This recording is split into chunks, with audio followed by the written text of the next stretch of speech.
really, really fast. So I wanted to touch on a few things because, you know, now we're doing so much of the segments and stuff, but there's been some current headlines that I wanted to touch on. One, about music, the whole Beyonce uproar, like because of her halftime show and what that she was the Black Panthers and what she did, and that they were gonna demonstrate this week in front of the NFL headquarters. And as of yesterday, when they were supposed to do this, basically no one showed up. Only two people showed up. But what was interesting, and you see, I'm wearing my Angela Davis T-shirt today, is that the Black Panthers are constantly being portrayed as this negative sort of image for a lot of people, and they get associated. And there was stuff. One of my heroes is Asada Shakur and Angela Davis. But I wanted, I looked at, wanted to put out some positive things about the Black Panthers, because I think with Beyonce act, and then it just seems like it was being negatized. And there's been some positive things that they did in the 60s that I actually think needs to be replayed in 2016 for us to take better care of ourselves and not have to look outside of ourselves for that kind of care. So I found this article that spoke about the positive effects of the Black Panthers. And the wonderful thing about being online is that no one's going to tune us out. And one of the things is that they led the creation of many like-minded groups.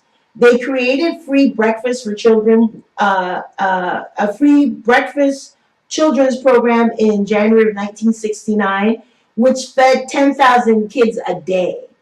They distributed clothing. They created an emergency response ambulance program and drug and alcohol abuse rehabilitation. They gave lessons on self-defense. They created inexpensive health care for Blacks and free medical clinics. They improved education for Blacks. People in the Panthers could not drink, do drugs, or do any other uncivilized behaviors while on duty for the Panthers. They created an era where Blacks could run for elective office by having Panthers run for government office. And they created an era where it was okay to express outrage to the oppressor in a way that, for some it was violent, but for others it was a way of self-expression. And I really wanted to talk about that because I think that, she celebrated, to me, that's what that celebration was about. It was like, say it loud, I'm Black and I'm proud. How many, we've had so many musicians talk and use their music as a platform. And it's been so interesting how this has been taken in such a negative way instead of a positive way. And then there's Kendrick Lamar, who killed it.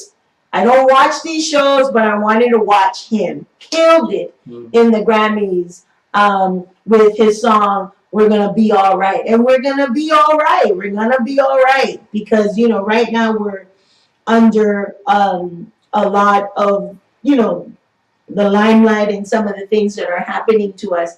Another story that stood out for me was Wellesley College now has its first black female president, and that's huge. That's a Black girl magic moment. So that was a huge announcement this week. And she's actually a doctor at Harvard Medical School. And I'm going to pull her name out right as we speak. But it was a big deal that Wellesley College, one of the top all-women's school in the country, now has a Black president in Dr. Paula A. Johnson. And she will be the first African-American to head the school. And then another big story, because of, everything Panamanian must shine, and everyone that's related to any Panamanian must shine, was that Gwen Eiffel, who was one of the moderators for the last debate, who happens to be of Panamanian descent, did a fabulous job, like a fabulous job. You know, was it Democratic or the Republican? Which debate was it? The Democratic debate, and she just rocked it. You know, she already hosts a weekly show on PBS, but she did such a wonderful, even keel job. You know, she didn't hold back. You know, she just basically asked the right questions. And, you know, as a black woman with such a contentious, negative, I think, campaign that's been happening, it was wonderful to see. And then the other issue is, which is hot on the topic, which requires a lot more conversation, is that Supreme Court Judge Scalia passed away. But what was interesting was how quickly it turned to not mourning his death or even having folks say, may he rest in peace, was the fact that Republicans came out the gate already saying that they will do everything possible to not have President Obama appoint the next Supreme Court judge. And like Elizabeth Warren came out and shared, it's unconstitutional. It says in the Constitution that they should always have a certain, the 9 judges sitting. And the fact that, you know, they're willing to take 11 months to draw out, you know, who they think should be you know, they're trying to say that the next person should be appointed by the incoming president.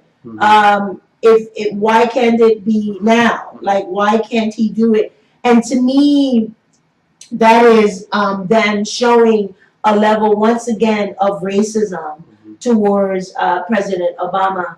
So it's something for us to be watching, you know, on what we're seeing. So those are some of the things that have stood out for me. But before we close out the show, you know, last season we were doing the kind acts.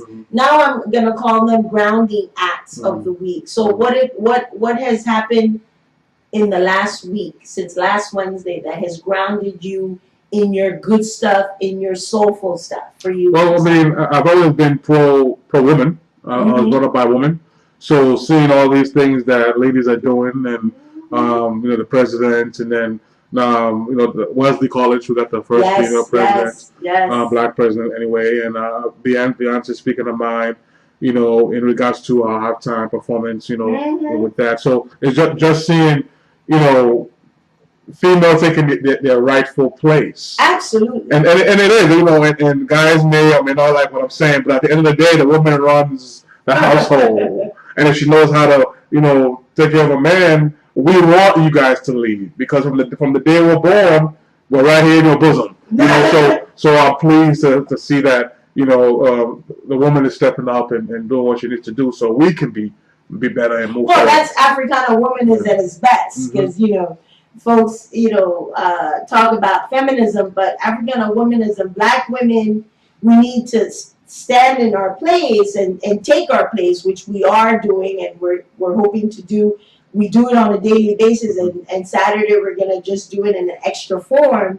But you know, we don't move alone. We move with our community, and the finishers are an example of that. When we don't move as individuals, we move as a collective, as a family, and that's, you know, the huge part of that.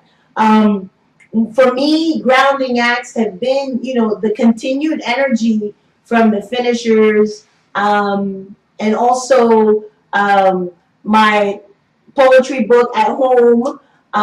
You know, one of my closest, dearest friends, Usha Mayani, Vina Mayani, they're supporting it. So they're one of the sponsors of the book. Found out this weekend that another childhood friend, David Cabrera, is going to be one of the sponsors of the book. So I'm really, really excited. This is a first at home poetry book by a black Panamanian woman. So that has kept me very grounded in, you know, where I come from and what I'm doing. And then, you know, just for folks who want to know some of the things that I'm doing in the upcoming week, On Monday, I'm going to be at Harvard University sharing the space with two men who are just brilliant. Brother Don Rojas, who's the Director of Communications for the Institute of the Black World, which I sit on that board, and Sir Hilary Beckles, who's coming in from Jamaica, who is the head of CARICOM, which is the Reparations Commission, which is sort of the sister Reparations Commission to the National African American Reparations Commission, which I sit on here in the U.S. So I'll be hanging out with these two brilliant men on Monday, but Monday morning, I'm speaking at Young Achievers Academy for third to eighth graders. So I'm excited about that very early in the morning, and I'm going to be taking in a whole group of kids. But I'm looking forward to doing a speaking engagement about Black History Month, but adding the Black Latino history within that context and making that connection.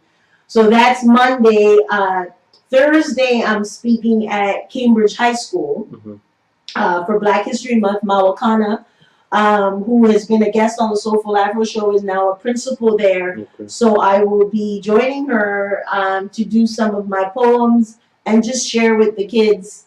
I'm going to be doing some bilingual stuff to have them see Black history from another perspective. And then Monday, the 29th, I am at Charlestown High School with Nzinga, another sister friend, to do a Black History Month presentation, but doing a whole African diaspora. One of the things that we don't do enough of is how that connection is so deeply rooted. Black History Month here, and yes, we have different Black History Months in our countries overseas, but it is a deep connection to what Black History Month here. I remember before my mom passed away and Sounder came on with Cicely Tyson and having her sit us down and watch that, and having my parents talk about Martin Luther King, hearing the stories about Marcus Garvey coming to Panama,